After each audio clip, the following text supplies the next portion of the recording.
یوم عرفہ کے دن کی فضیلت۔ پیارے آقا صلی اللہ علیہ وآلہ وسلم نے فرمایا، کوئی دن ایسا نہیں جس میں اللہ تعالیٰ یوم عرفہ سے زیادہ اپنے بندوں کو جہنم سے رہائی دے۔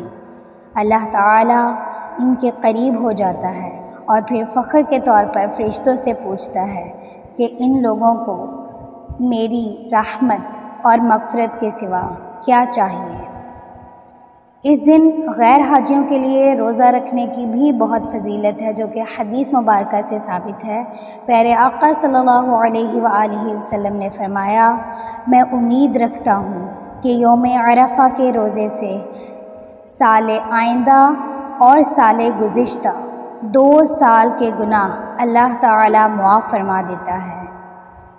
اور اس دن کی بہترین دعا پیارے آقا صلی اللہ علیہ وآلہ وسلم